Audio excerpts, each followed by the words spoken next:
Hello students, मैं हूं किरण और आज हम पढ़ेंगे 9th के chapter force and laws of motion के बारे में। फोर्स क्या होता है? जब भी कोई मूविंग ऑब्जेक्ट पर हम ब्रेक अप्लाई करते हैं, जैसे कोई कार मूव कर रही है, उसमें हमने ब्रेक अप्लाई किया, हमने उसमें फोर्स अप्लाई किया, तो फोर्स क्या करता है? उस मूविंग कार को रेस्ट में ले आता है।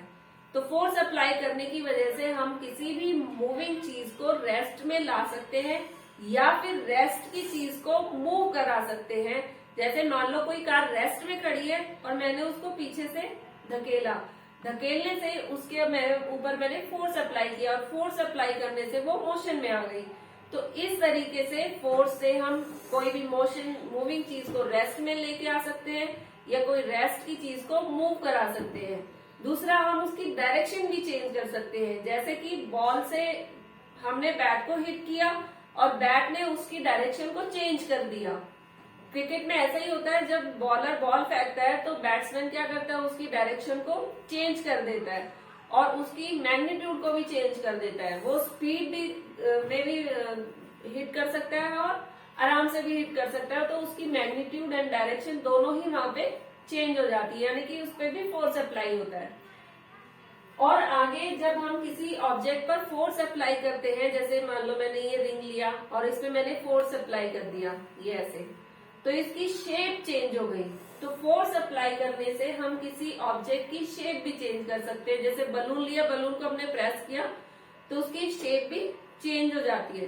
तो फोर्स अप्लाई करने से हम किसी भी मूविंग ऑब्जेक्ट को रेस्ट में ला सकते हैं, रेस्ट का ऑब्जेक्ट को मूव करा सकते हैं, उसकी डायरेक्शन चेंज कर सकते हैं, उसकी शेप चेंज कर सकते हैं। तो इन सभी चीजों में हमने उस ऑब्जेक्ट पर फोर्स अप्लाई किया है, तभी ये सब चीजें हो पाई। अब आते हैं टाइप्स ऑफ फोर्स के बारे में। Type of force, two types of forces.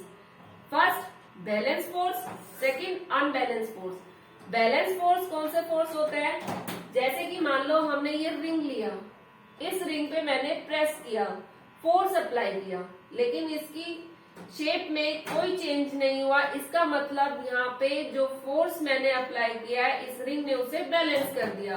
तो ये दूसरा हमने एग्जांपल लिया, जब हम इस बॉल पे हमने ऐसे प्रेस किया, मैंने इस पे फोर्स अप्लाई किया लेकिन बॉल पे कोई असर नहीं पड़ा, तो उस टाइप के फोर्स को भी बैलेंस फोर्स कहते हैं, क्योंकि कोई मोशन नहीं हुआ, ना उसकी शेप में कोई चेंज हुआ, ना उसकी डायरेक्शन चेंज हुई। तो इस टाइप के फोर्स को हम बैलेंस फोर्स कहते हैं। अब आता है अनबैलेंस फोर्स। जब हमने एग्जांपल लिया था कार का, और कार को मैंने पुश किया था और पुश करने के बाद वो चल पड़ी थी, तो उस टाइम पे हमने उस पे फोर्स अप्लाई किया और वो चल पड़ी, यानी कि हमने उसे मोशन में लेके गए थे। तो मैंने जो फोर्स लगाया है वो उसके कार के जो फोर्स है उससे ज्यादा था, इसीलिए वो अनबैलेंस फोर्स था और अनबैलेंस फोर्स की वजह से वो मोशन में आई। ठीक है, अब हम पढ़ेंगे इनर्शिया के बारे में। ये टर्म है इनर्शिया। इनर्शिया क्या होता है? Inertia is a tendency of an body, किसी भी बॉडी की वो टेंडेंसी जो अनइंटरप्टेड ऑब्जेक्ट को स्टे करती है। अनइंटरप्टेड ऑब्जेक्ट मतलब उसके ऊपर कोई एक्सटर्नल फोर्स ना लगाए, उसको अनइंटरप्ट रखे। तो एट रेस्ट और to keep moving in motion with the same velocity is known as inertia. यानी कि बॉडी की वो टेंडेंसी जो अपने मोशन में है तो मोशन में रहेगी, रेस्ट में है तो रेस्ट में रहेगी। तो इस टाइप की जो ऑब्जेक्ट है उसकी जो टेंडेंसी होती है उसको हम इनर्शिया नाम देते हैं। और इनर्शिया सीधा सीधा रिलेट करता है मास से। अगर किसी ऑब्जेक्ट का मास ज्यादा है तो उसकी इनर्शिया ज्यादा होगा, अगर किसी का मास कम है तो उसका inertia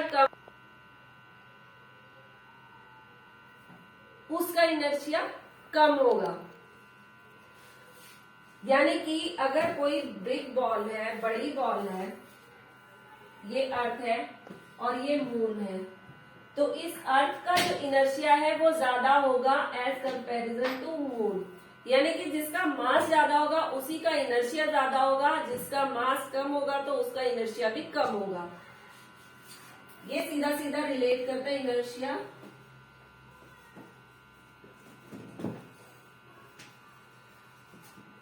is directly proportional to mass. अगर मास ज्यादा है तो इनर्शिया ज्यादा होगा, मास कम है तो इनर्शिया भी कम होगा। अब आते हैं first law of motion. First law of motion को लॉ ऑफ इनर्शिया भी बोला जाता है, यानी कि वो क्या कहता है, first law of motion states that an object remains in a state of rest or on uniform motion in a straight line unless compelled to change that state by an applied force।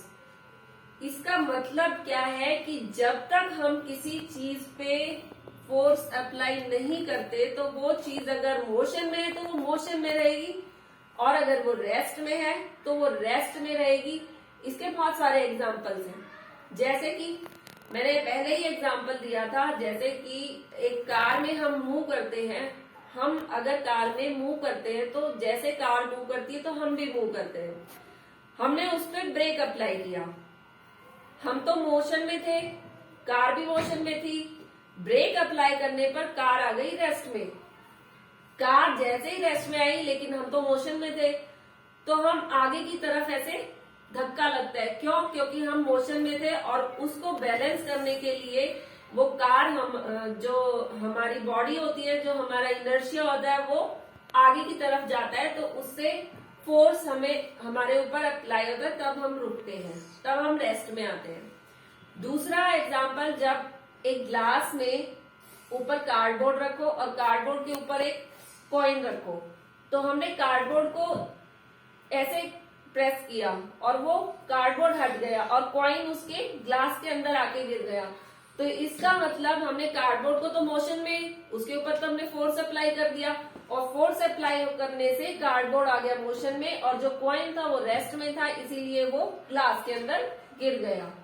ऐसे बहुत सारे example है first law of motion के, जो कि हमें day to day life में भी देखने को मिलते हैं। तो ये था हमारा first law of motion and force, जिसमें एक बैलेंस फोर्स, अनबैलेंस फोर्स, इन सबको मैंने अच्छे से बताया है। अगर आपको वीडियो अच्छी लगे तो लाइक करना, सब्सक्राइब करना। तब तक के लिए धन्यवाद।